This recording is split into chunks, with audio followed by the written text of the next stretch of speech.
Victoria was scrolling through some memes on her phone for some time now. It was getting a little annoying, because there was no telling how many times she looked through them already. She wasn't even paying attention to what was on her screen anymore.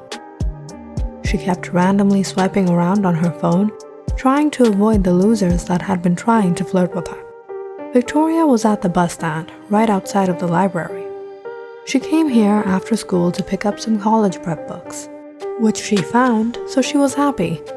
But now Victoria was more than irritated to have to deal with these creeps. There must be something wrong with my eyes, I can't take them off of you. Remember me? Oh, that's right. I've only met you in my dreams. Want a raisin? No? Well, how about a date? Do you believe in love at first sight, or should I walk past again? Victoria rolled her eyes. She had heard better pickup lines from the second grader she tutored. Victoria watched a man walk up behind the boys. She thought perhaps they would feel a bit embarrassed and stop hitting on her, but no, they were truly creeps. She looked at the man again, hoping he would speak out and tell the boys to back off. Hi, I've read that book. It's a good one. Yeah, picked it up from the library since I was already here. I was waiting for the bus. Oh, me too. Waiting for the bus can be a pain in the neck sometimes. I can understand why. Victoria peered at the boys over her shoulder. They had finally backed off and were murmuring to each other. Thanks. If you weren't here, I don't know how long I would have had to listen to those cheesy pickup lines. No problem. Honestly, I don't know how long I would have tolerated those obnoxious youngsters. Just then, Victoria heard the bus drive down the street. She followed the man into the bus and sat opposite to him. She watched as one of the boys winked at her and went all the way to the back seat with his friends. Victoria cringed. Victoria scanned the bus. There were a few other people, reading a book, listening to music. Victoria looked out the window. The bus pulled off and headed to its next stop, just a block away. It usually took Victoria a long 30 minutes to get back home. When the bus stopped again, this time a group of people got onto the bus. The next stop would be all the way across the bridge. Victoria looked at them carefully as each one of the people got onto the bus. A frightening anxiety ran through Victoria's body. She looked around at all the people on the bus. Victoria pulled the emergency cord and jumped up to her feet. Stop the bus. This is an emergency. Stop the bus right now before something terrible happens. The people around her furrowed their brows and looked at her as if she was crazy. What's wrong? What happened? Are you feeling sick? Should we call an ambulance? Victoria hurried through the people and got to the front of the bus. Ma'am, you can't be all the way up here. Please get back to your seat. There's something wrong with the bus. Stop driving and let us off. Ma'am, calm down. There is nothing wrong with the bus. You're creating a nuisance in public. I can't stop the bus before the next designated stop. You don't understand. You're putting the lives of all of these people in danger. Just then, some of the passengers started to get worried. They walked up behind Victoria and exclaimed, "What is this girl saying? Stop the bus!" Everyone, there is no reason to fear. Calm down and take your seats.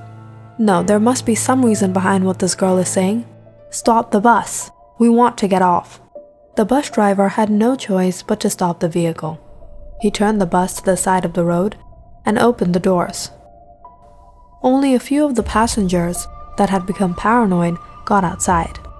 The bus driver shrugged and closed the doors. Everyone gathered together and murmured amongst each other. The bus sped down the road as the passengers began to disperse, but Victoria stood there watching the bus head off in the distance. Suddenly, there was a loud screeching noise. The bus halted in the distance, and the driver ran out, ushering the passengers to evacuate the bus immediately. Victoria and the others rushed to the scene. The bus driver called the police. People pointed at the bus. Is that smoke? There's a fire! If it weren't for that young woman's warning, there would have been a major accident. The police and fire department arrived in moments, along with an inspector who examined the bus. "Officers, we need to call a towing truck. This bus has to be repaired." This was a close call. The next stop wasn't until after the bridge. If the bus driver had increased the speed, this bus would have caught on fire. "But Inspector, I've been driving this bus all day. I haven't experienced any malfunctions." "The only reason I can think of is that the initial stops were frequent. You weren't able to accelerate at a speed that would have ignited the fire. There's an issue with the engine. It is causing the engine to overheat. If the oils had spilled out of the exhaust system or the engine, it could ignite within minutes. There would have been a disaster. You've saved all these people." "No, Inspector, it wasn't me. I wasn't even aware of the problem. It was one of the passengers. A young woman had warned us. We didn't pay heed to her until I started to smell the burning fume from the engine." The bus driver looked around and pointed at Victoria. Suddenly, all the passengers around her started to thank her profusely. "You saved us. We don't know how to thank you enough. But how did you know there would be an accident?" Victoria lifted her shoulders. "I don't really know. When I got on the bus, I sensed something wasn't right. It felt like something horrible would happen. I got worried for all the people. Better safe than sorry, right?" The bus was soon towed away, and Victoria and the other passengers waited for another bus. Victoria got home a little late that day, but she was feeling cheerful. It wasn't every day that you got a chance to save someone's life, and in this case, the lives of so many people. Victoria went through her usual evening routine and headed to bed. She shuddered thinking of school the next day. It was still another year till she would finally graduate. Victoria couldn't wait to start college.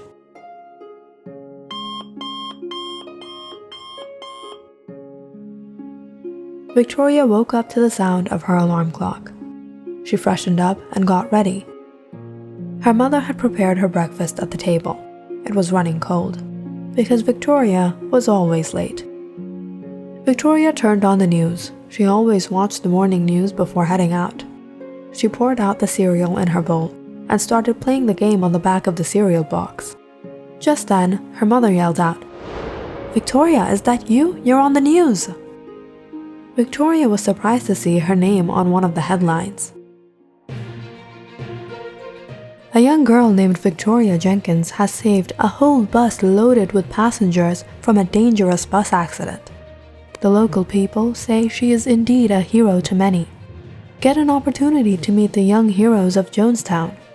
On next Monday, the mayor will be hosting an award ceremony to honor and motivate the youth to help the community and build a better future. The news channel went on to report another young woman who would be receiving the award, and of course, Victoria herself. Victoria truly felt honored, and she couldn't wait until the ceremony the following week. She practiced her speech a dozen times, just in case she was handed a microphone. She didn't want to look silly. On Monday morning, Victoria woke up extra early. She had the jitters from being so excited. When Victoria got there, she was escorted backstage. The other young woman hadn't arrived yet, or at least, Victoria couldn't spot her with all the backstage crew walking around. Suddenly, she heard the mayor call out her name. "Please welcome our young heroes, Victoria Jenkins." Victoria walked out on the stage as she waved her hand at the numerous flashing cameras and reporters. Victoria was handed a trophy of appreciation as the mayor called out to the other young woman, "Paige McConaughey!" Victoria was happy. She turned to watch Paige McConaughey walk confidently down the aisle. She had a big smile on her face. Victoria couldn't stop staring at her. Sweat rolled down Victoria's forehead. What was going on? This made no sense. She couldn't be. Victoria looked at her own hands. She had a blue aura. That's how it should have been. Most of the people here were blue. Blue always symbolized good. Green meant a long life, while shades of yellow would mean a shorter lifespan, and red was dangerously near death. Victoria scanned the crowd. The people were mostly shades of green and yellow. Victoria looked at the man standing behind the boys. He had a blue aura. Victoria knew he could trust him, and perhaps he could help her out.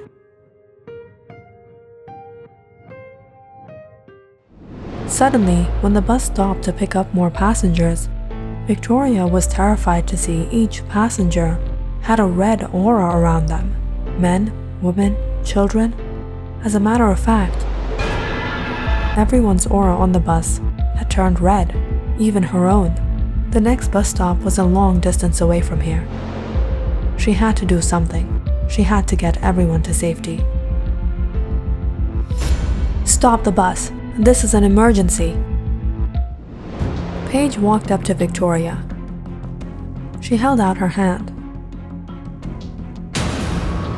Victoria couldn't ignore the purple aura, the color that only the evil ones had, the ones that intended to harm.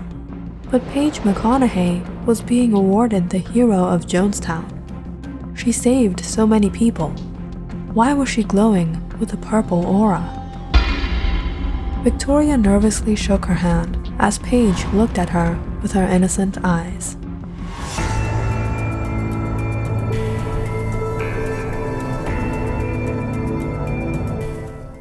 Click on the subscribe button and check out more awesome videos on our channel. And don't forget to press the bell icon because you know it's interesting.